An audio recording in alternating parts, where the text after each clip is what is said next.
кең дала.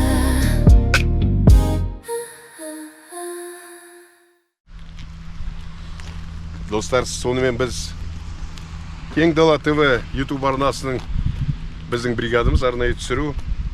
Арнайы Алматы облысындағы Номад Станс каскадерлік командасының базасына келдік. Арнайы Жайдарбек Құңғужиновпен кездесуге. Қандай база, қандай дайындықтар, қандай мақсаттар, қалай бұған келді? Біз сіздерге қалай дайындық болатын, аттарды және басқанды біз көрсететін боламыз. Жүріңіздер, Номад Станс. Біздің қосынға келіп, ешқашан әмір болмайсың. Мен бір қадам алда жүрем. Оларға әділдік сыйлауға келіп.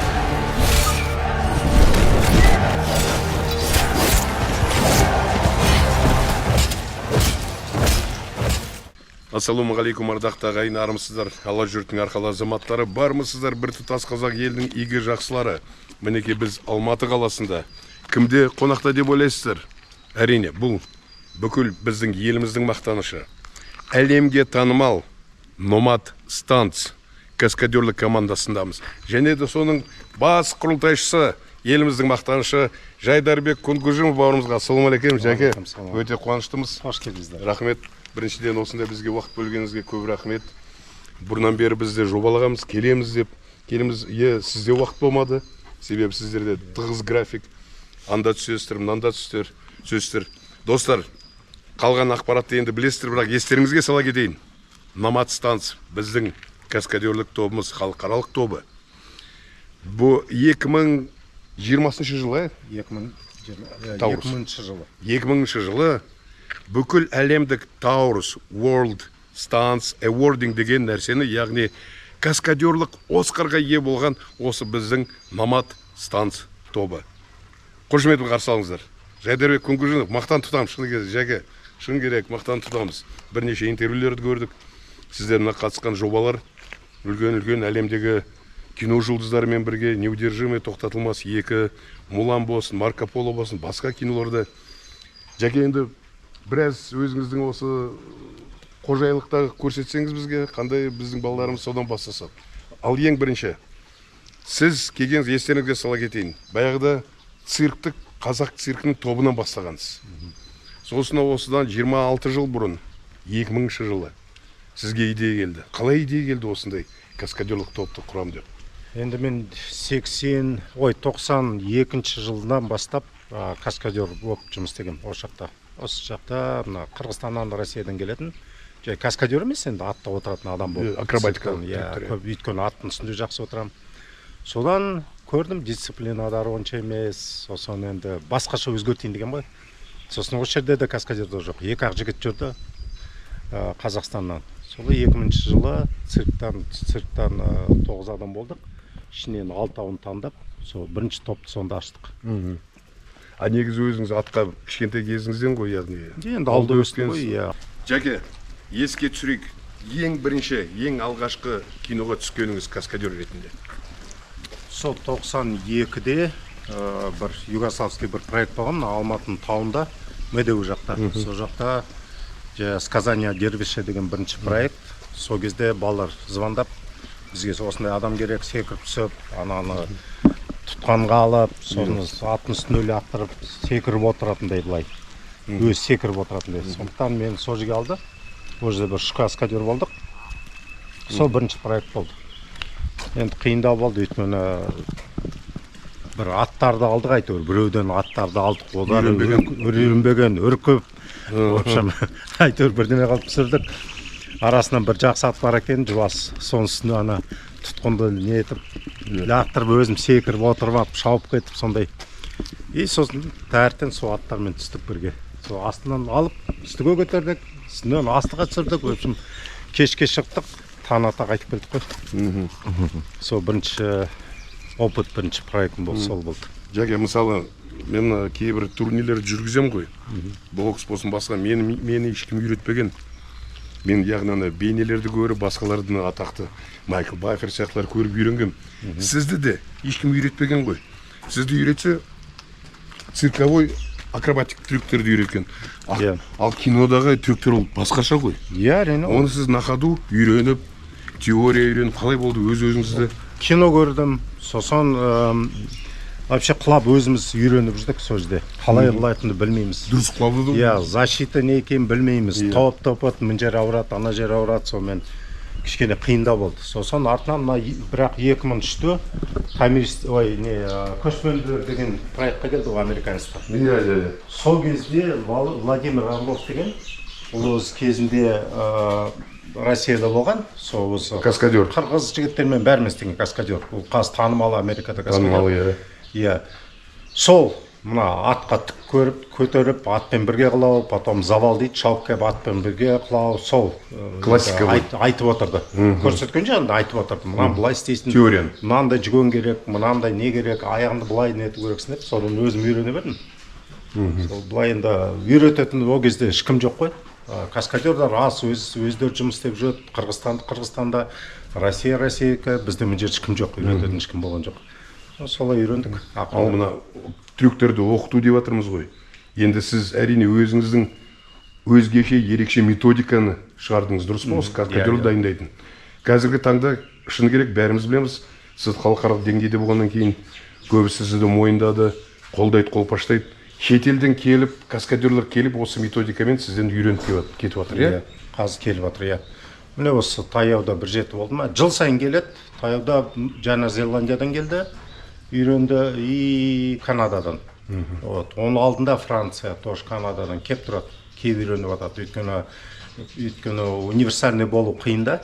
Мысалы, или төбел салады, или машина айдай алады. Атты отыра алмайды. Сол көбінесе үйрену келеді. Атпен қалай жұмыс істеу керек, қалай қылау керек. Соның ішінде қалай соны ауыстырып отыру керек. Төбелесінде, қылыштасуында бәрін. В общем, микс.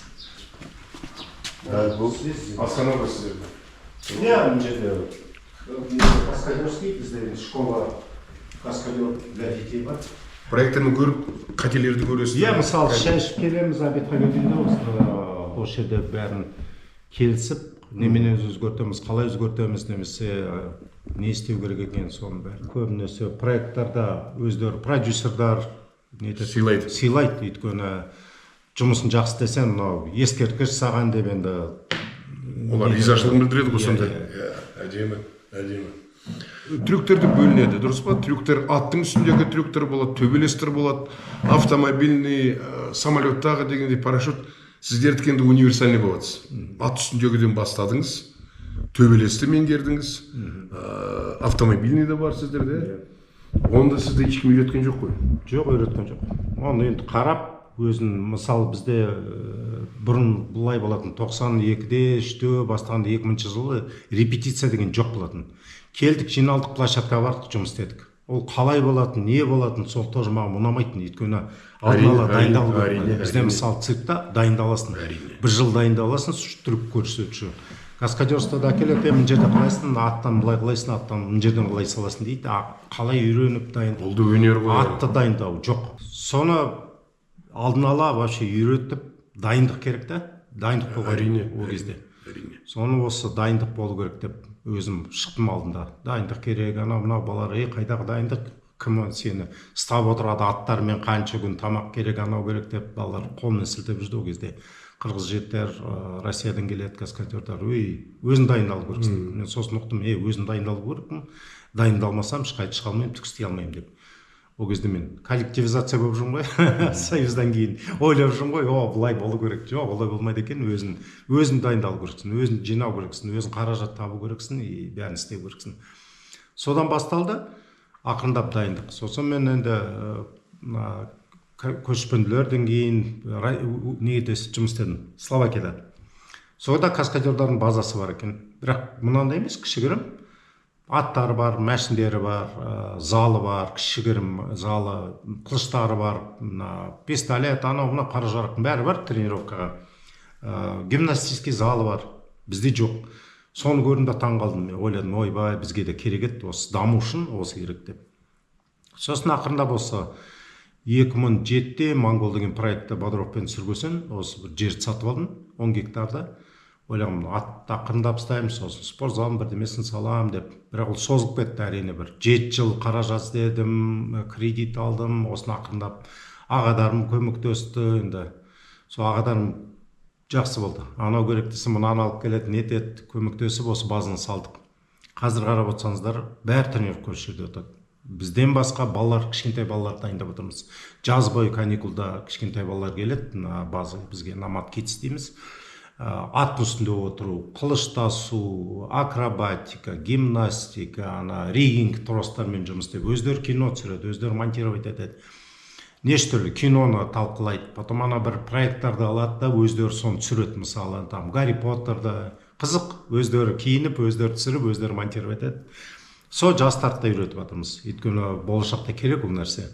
Қазір көбінесе телефонмен ғой.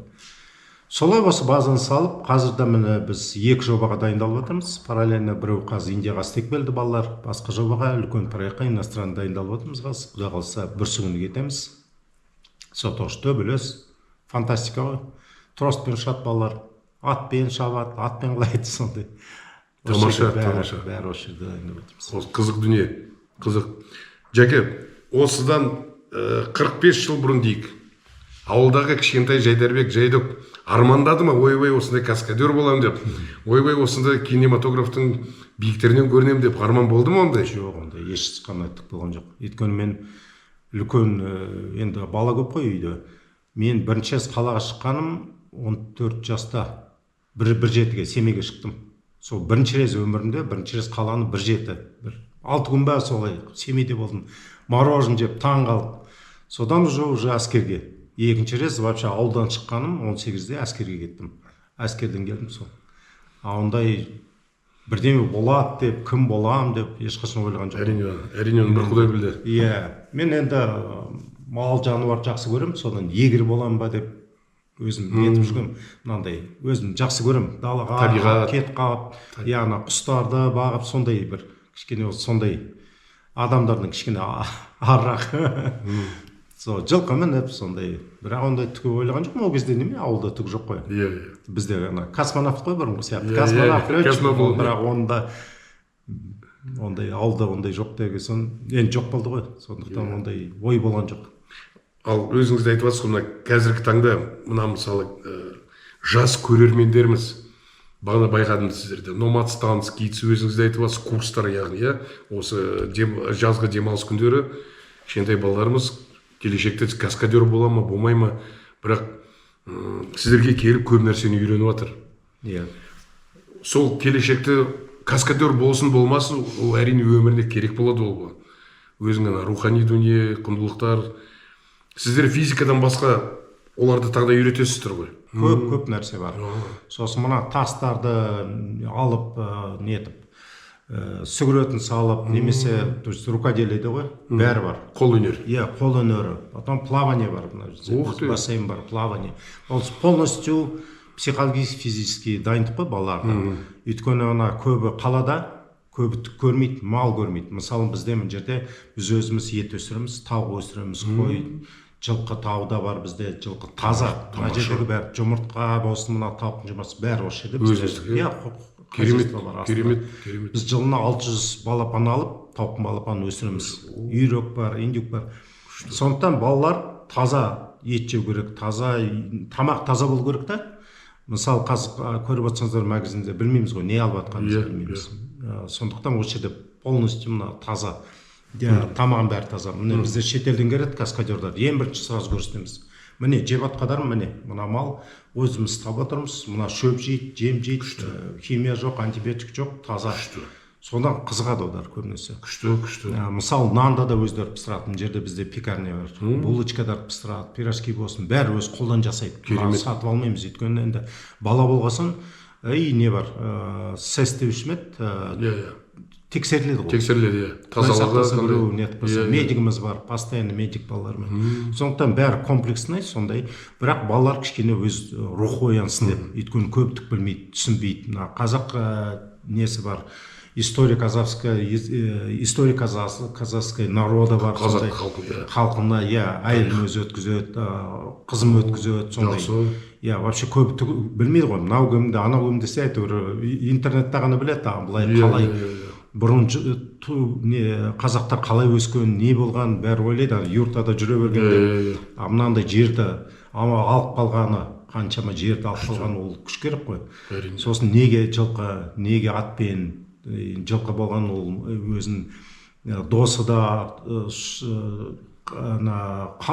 нетсе соғысса да етті соның бәрін түсіндіріп айтамыз осы жерде. Вообще қалай болған ол енді аспаннан түскен жоқ. Ол мүмкін соған келуі мүмкін. Қазір көріп отырсыздар неше түрлі болып жатыр жерде, жер бойында. Ол қайтып келуі мүмкін. Соған дайын болу керек. Дайын болу керексіңдер. Мына тамақты көп ойлайды.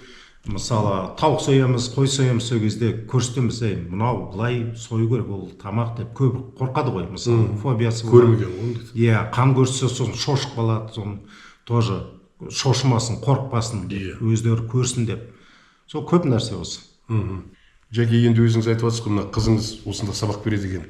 Сіздің балдарыңыз, қыздарыңыз осы сізге осы істен көмектесуде ғой сонда, Иә, әрине, мен әйелім, мен мысалы мына жерде базада өзім жоқ кезде каскадердарым тренер болып істейді. Бәрінде тренер, енді несі бар, дипломдары, потому что балалармен жұмыс істеу қиын. Жай үлкен жігіттермен, қыздармен біз өзімізде тренинг істейміз кейде, жан-жақтан шақырамыз, келеді тренинг істейміз. Кішкентай балаларды бөлекше, оларда обязательно профессиональный тренинг болу керек, психолог. Сосын қызым жұмыс істейді, администратор болып істейді, и история Казахстана өткізеді, әйелім рисование, сон қызым тоже плавание.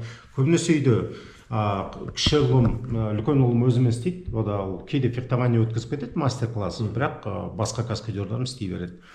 Кішкене ұлым ол мына недерді кір жуады, содан тасиды, в общем. Кірін тасиды, несін етеді, мороженыйын дайындайды, сондай. В общем, үйде бәрі істейді. Кішкентай қызым аквагриль демеді, соны істейді. Кішкентай қызым балаларды беттеріне сүгірет салады, үйретеді. Ол сондайға кішкене жақын. В общем, иттен, мысықтан басқасын бәрі жұмыс істейді ғой.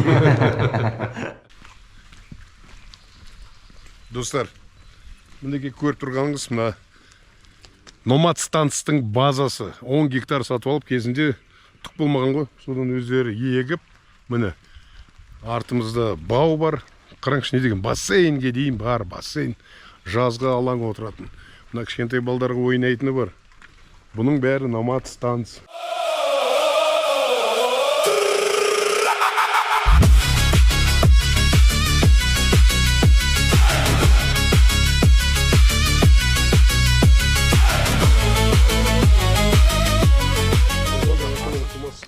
Семей облысы Шар ауданы ғой.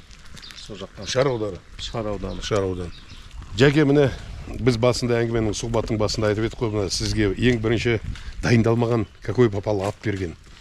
Қазіргі таңда сіздер әрине атқа көп көңіл бөлесіздер. Кішкентайынан бастап баптайсыздар ма сонда? Арнайы питание, тамақты, арнайы жаттығулар осы аттар туралы айтып берсеңіз. Иә, оның бұрын аттармен сол қиын, енді жылқы қиындауға 500-600 килограмм, оны құлатуда, үйретуде уақыт керек. Бұлай аласап, далада жүрген атты түсіндіре алмайсың. Атты үйрену керек. Сондықтан қанша жыл болды, бір 8-9 жыл болып қалды өзім құлындарды нетіп. В общем, микс жасадым. Андалузский аттарды әкелдім, өйткені мен одан көп істеген Испанияда. Жан жақтан, андалузский порода, ана бұқадармен шығарды. Сон бедерін әкелген. Оған айғырға енді ақшам жеткен жоқ. Айғыр қанша жыл болды таба алмадым. Оған фриз қостым. Фризке пароданы қара зорада болады ғой аттар. Жақсы құлын шықты. Бірақ енді 3 жыл бұрын әйтеуір таптым бір айғырды. Андалузны француздармен істеген, содан сатып алдым. Содан қосып қас құлын алып жатырмын. Содар дайындап жатырмын. Құлындар уже жұмыс істеп жатыр. Құлайды, ақылды да. Кішкентай жасынан психологиясы, психикасы сынбаған. И дайындай бересің. Психикасы сынбаса, ат тез дайындалады құлын кезінен. Кішкентай кезінен сипап, кордаға салып, қалай жүру керек. Бұл көбі түсінбейді. Біздің жұмыста мысалы ат дұрыс аяғын қою керек. Шапқанда дұрыс аяғын қою керек. Біз айтамыз, фальш дейміз кейде аяғын упорға дұрыс қоймаса, құлау мүмкін, актер құлау мүмкін, сен атты құлата алмайсың. Сон бәрін аяғын дұрыс қою, сон бәрін шабу дұрыс, адамдарды соғып, адым үстінен секіріп өткен, сон көп нәрселер сол құлын кезінен үйретеміз. Бұл енді полностью адамға сену керек та, өзіне сену керек. Ит сияқты болу керек қой. Ит мысалы өзі инстинктивный. Аудар более табунный инстинкт. Одар көбінесе мына коллектив керек. Иә. Сондықтан осылай құлындарды алып, өзім аттарды алып, баптап, қазір сонда үйретіп жатырмыз. Қазір өзімізде 40 ат бар. Трюковой, иә, 40 ат бар. Қазір сода Кәсіби деңгейде дайын каскадер аттар, иә? Күшті. шетелден біз үшін келіп жатыр. Алдында да келді, Америкадан келді, қазір Кореядан келіп жатыр.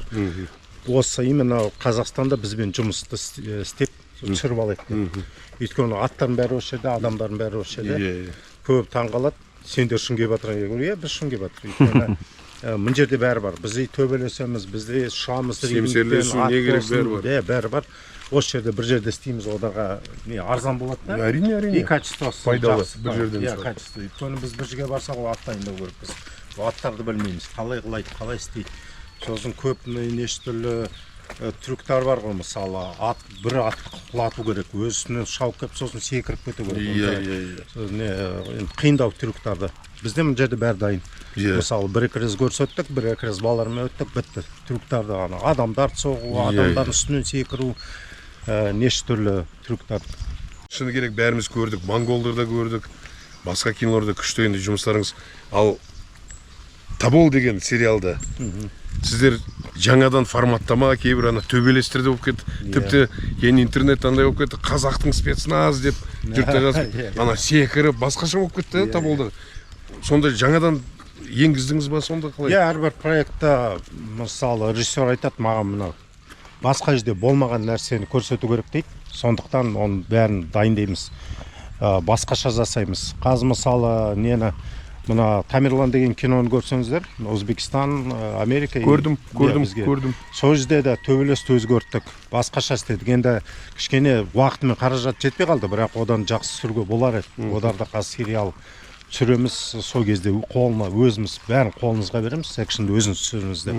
Сондықтан енді әртүрлі өзгертіп отырамыз. Қас шымыр деген проект шығады. Ол жерде енді төбелес, көбінесе төбелес, экшн фильм. Мәшінмен төбелес, неше түрлі, оны да өзгерттік. Енді бәрі риза болып жатыр, қас продюсерда, режиссерда. Сондықтан әрбір фильмға өзгеріс болу керек. Ол бәрі бірдей болмау керек. Сондықтан көбінесе сөйтеміз. Мына 2 жыл бұрын ба, 3 жыл бұрын ба, ана Серый Доган деген Кевин Корсонер, Морган Фрименнің проектында түстік. Ол жерде біз енді американец балалар. Соғыс север мен югта. Соғыс. Сол кезде тоже мына енді түріміз келмейді, өңкей қазақпыз ғой. Револьвермен, шляпамен шапқылап, атысып жүр. Ол кезде де, сол біз шақырып жатыр да. Өйткені атпен жақсы түрік жасайды. Мына главный герой атылап, қасында атпен бірге құлайды. Онда біз Руслан Подоров деген жігітті дублермен соны істейді. Енді сондай проекттар көп. Одар енді біледі да, біз бәрін бірде түсірмейміз, бәрін бірде істемейміз, өзгертіс жаңалық трюктарда, дайындықта соны бәрін көрсетеміз деп.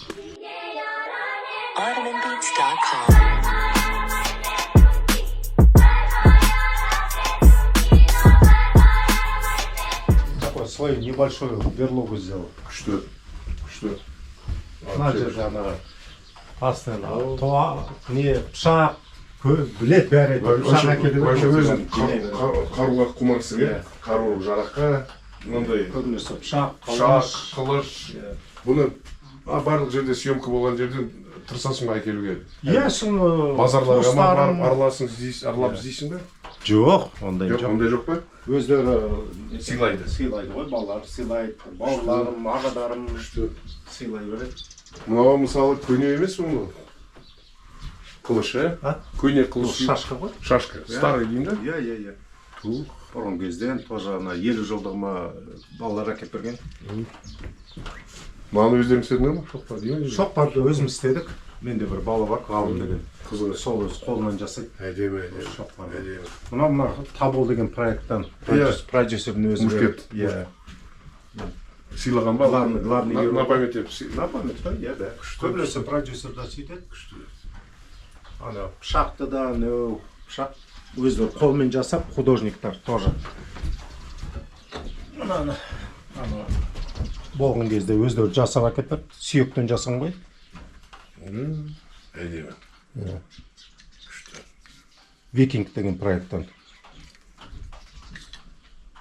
художниктар көмектескен, солар сүйектен жасап әкелген. Сыйлаған. Бәрінің несі бар ғой, историясы. Мына археология жеге, Мынау тоже археология. Иә, Қырғызстаннан балалар алып келген. Сосын мына жақта мына біреу сакский не дейді? Жебенің нелері ғой. Жебеден, иә. Сақина. Оригиналдар ғой, иә. Мынаны біреуін жіберген Астанаға көрініші деп, шын ба өтірік пе деп шын деді ғой. Ух ты. Ана не жасайды ғой өздері. Мына тиындар. Иә. Жүзіктер. Археология. Я осындайдың бәрін жақсы көремін. Күшті, күшті, қызық несі бар. Посидеть одному. Күшті, вообще шикарно, шикарно. Насос Америки. А негізі охотаға қалайсың жеге? Иә, барып тұрам. Барып охотниngsың, Иә. Охота, Бәрі рыбалка, коллекция. қол тигенде. Қол тигенде. Анда, сонда, иә. Коллекция шығар қару. Жоқ, көп емес. Бір нарезной, бір не, гладкий только. нарезной, Заядлы охотник емес. Просто ана съемкадан кейін нагрузка үлкен ғой. Иә. Содан кейін шығып, или рыбалка, или охота бір барып, атсаң да, атпасаң да, стасаң да, стамасаң да, барып, хотя бы отырып. Бір әсер алып, Иә, әсер алып. табиғаттың күшті мына жерде аттарың. Мына телешкілерің өздерің аттасыйдың ғой. Иә, ана жақта да, мына жақта тағы бар. Мына жігіттер кафтергендер ғой бәрі. Иә, дайындап отырмыз. Ертең аттар тиіміз. Мына жақта міне жылқыдарға шөп, не сұлу салып қойдым. Сулы. Иә, күшті. Ан жақта қоян, Хозяйство, да? иә, қояндар мысалы тоже кейбірлер қоян етін жейміз дейді. Ана балалар кейбірлер ана диета ұстайды ғой. Иә. Холестерин аз болу керек. Сондықтан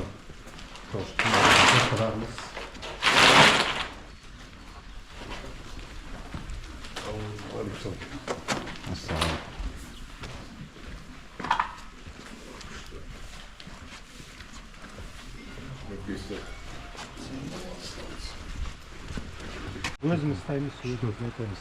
Просто два больших морозильника.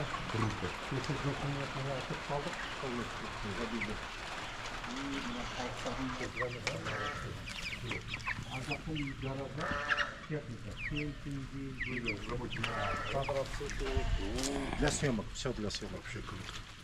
На екінші, конечно. Қырық аттарың бар, иә? Ага, 43 вообще. 43. А негізі осындайға бір адам бөлмедіңіз ба? Ана селекция жасайтын атты. Өзім істеп жатырмын, селекция керегі жоқ. Потому что біздің қазақ атты қосуға болмайды ол. Вообще басқа бөлек. Қойдарымыз бар, қой соямыз. Міне сұрақ сізге. Қанша аттарды көріп жатсыз? Андалузский порода, данчак, қазақ породасы бар. Айырмашылығы қандай екен қазақ породасы мен андалуз дейді? Әртүрлі ғой. Вообще ұқсас емес. Бәрі аттардың бәрі әртүрлі. Өзгеше, иә. Смотря неменеге саған керек. Қандай мақсат? Мысалы, иә, қандай мақсат? Мысалы, біздің қазір мына ана жақта жүр менде 5 гектарда, не, мына біздің аттар жылқыда, қазақ жылқысы. Олар мысалы ауырмайды. Ауырмайды? Иә, қатты арықтамайды. Оларға ондай күтіңдер жоқ. Иммунитеті күшті. Иммунитеті мықты, потому что аборигенный порода. Бірақ түрі онша әдемі емес, жүрісі әдемі емес. Бірақ шыдамлы, съемкаға шығарсам, мысалы, шыдап жүре береді.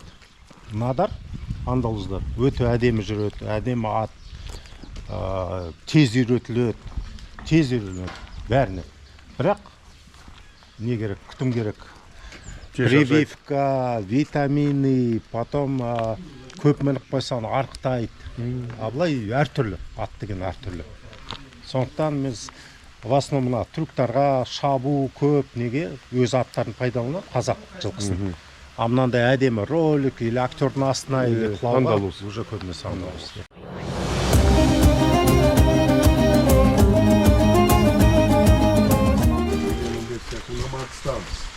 Нас включает Жанербек Кунгузина, легендарную. Вот здесь, друзья, вы видели много раз кадры, как здесь на конях делают трюки. Napoleon is coming.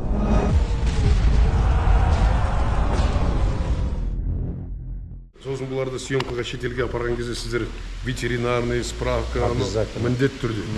Бұдарда мысалы мынау мен де айтам карантинная зона. Мына аттарды біз вообще несін уақытында бәрін салу керек.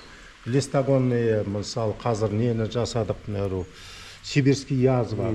Оның алдында 5 жаста бәрін жасап тұрамыз. И компьютерда сразу шығып тұрады. Бұрынғы сияқты қол. Әлем бойынша. Қол қағаз жоқ. Бұл! Мне. Ударить. И бәрінде шығып тұрады, компьютерде бәрі көріп тұрады. Мысалы, любой ветеринар көреді, мынаған қандай прививка қашан істелінген, жасы нешеде, анау мынау. Сондықтан бұларда бұрынғы сияқты қағазда емес, қағазда бұрын жазасың ғой. Қазір компьютерде. Кез келген елде ашылады да, көреді кім қандай екен. Просто ссылкасын береміз, өздері ашады, қашан қойылған, не қойылған, ауырды ма, ауырған жоқ па, бәрі. Жай емес, босқа жай жүрген аты. Жаке, ауыл рас па? Қазақтар, қырғыздар, мықты каскадерлар, что в наших странах? Ну, қырғыздар, они у меня в команде просто. Да. Ну, одна команда на мотостанции. А көшпенділер ойындары сізді привлекают вообще? Не, мои ребята с Кыргызстана там работают. Я сам нет, потому что я уеду. Өзім неге кетейін деп жатырмын қазір. Мына қазір корейский проектте жұмыс істеп саймын да. И сосын сразу неге кетемін Мароккоға. Американский проектқа. Жаке, сонша сізде опыт бар, тәжірибе жинадыңыз. Негізде келешекте өз жоба, өз кино түсірем деген ой бар ма? Бұл қиын. Келесі жылы мүмкін мына бір совместный проект жасайын деп жатырмын. Жылқы туралы, ат туралы, бірақ именно режиссер болып істеу қиын. Ол өзі режиссер болу бір, енді айтады ғой, каждый должен заниматься своим делом. И я думаю, что каждый должен заниматься своим делом. Өзі білу керек, өзі істеу керек. Не істей аласың, соны өндіру керек қой. А былай енді режиссер боламын деп амбиция ондай жоқ. Жоқ, амбиция. Сол амбиция, мысалы, бізде КВНщиктердің, кез келген КВНщик бәрі режиссер ғой. Бәрі комедийный. Түсіретінен адам түсіре береді ғой. Қазір енді бұрынғы сияқты емес қой. Мынау ғана түсіреді, анау ғана түсіреді. Ақша тапын ба түсіре бер. Енді сондай мемлекет. Мен ойлаймын енді ол дұрыс. Былай енді бәрін айта беруге болмайды. Енді қазір бізде бір проблема, киношниктер бірін жей береді ғой. Мынау дұрыс түсірген жоқ, анау дұрыс салған жоқ. Өмірде солай болады өзі. Бір кез түсіре алмайсың, келесі келгенде түсіресің, или қазір комедия түсіріп атсаң, кішкене өскесен, сен басқа драматический бірдеме мүмкін түсіресің. Ол енді қазір біріншіден ақша жинау ғой. Ол да бөлінеді. Бірақ енді мен мынандай адамдарға былай қараймын, енді бәріміз боспыз ғой, бәріміз енді не істегіміз келеді, соны істейміз. Еркіншілік. Ол болу керек деп ойлаймын. Маған да кейде айтады, давай ананы айтайық мынаған мынау істей. Олың өмір сол. Ол қалай өзі көріп тұр, сол істей берсін. Еркіншілік қой енді, оны біз айта алмаймыз. Мысалы, мен кино түсіре алмаймын, түсірген жоқпын. Мен оны айта алмаймын. Мен оған кірісе алмаймын, мен оны ақыл айта алмаймын. Каскадерство мен ақыл айта аламын, өйткені мен оны дамытып, көбін істеп жатырмын. Бірақ қалай өзі істегісі келеді, сол істейді. Сондықтан мен ондайға жай қараймын. Шетелден сіздерге ұсыныс болды ма? Қанша деген сіздер Таурус, бүкіл әлемдік каскадерлардың сыйлығын иесіз. Шетелден ұсыныстар болды ма? Бізде міне Америкада ма база ашу жерде бізде тұр.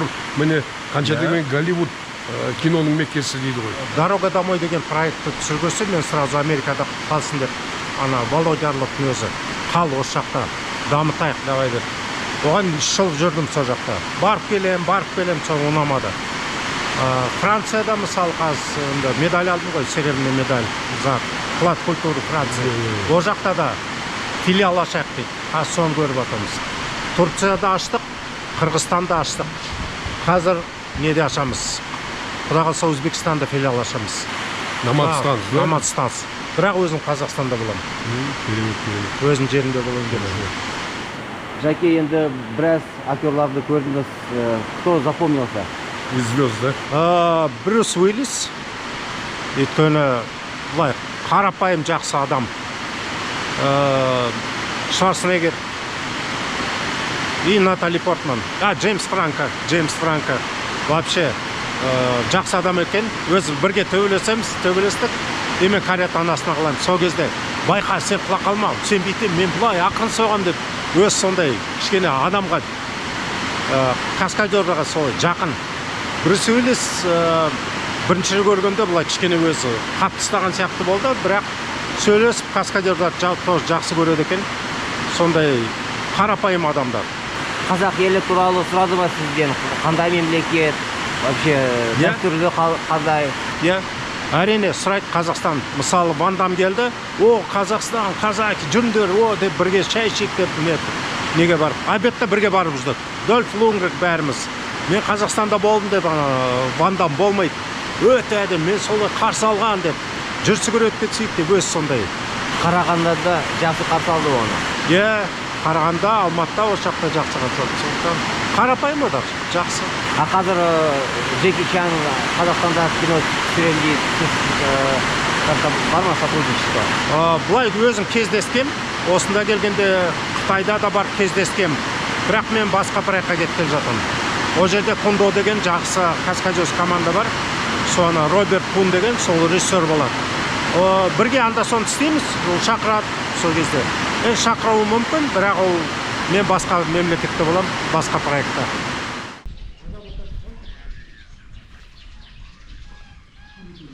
Ереке, как впечатление от базы Номад? Впечатление очень хорошее, прям приятно удивлен. Это помимо того, что люди, в частности Джайдарбек Кунгужинов, смог достичь мировых вершин в киноискусстве, в частности в каскадерском искусстве, но из 10 гектар земли он сделал великолепную базу, шикарная база, куда приезжают иностранцы учиться, сюда приезжают и другие звезды. И учиться, и здесь сразу же и сниматься. Вообще, Номад Станс молодцы и впечатлен.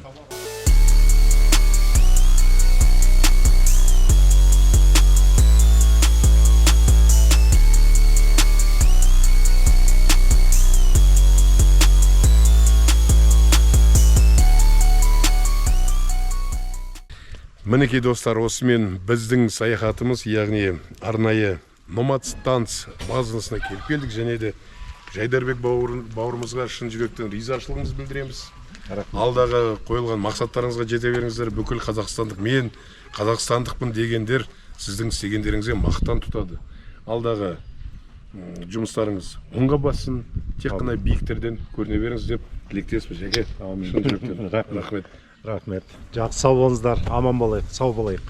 Және де қымбатты достар, Кең Дала ТВ YouTube арнасына жазылыңыздар, пікірлеріңізді жазыңыздар. Бұл пікірлер бізге өте маңызды, және де лүпіл басыңыздар. Аман сау болыңыздар. Кең Дала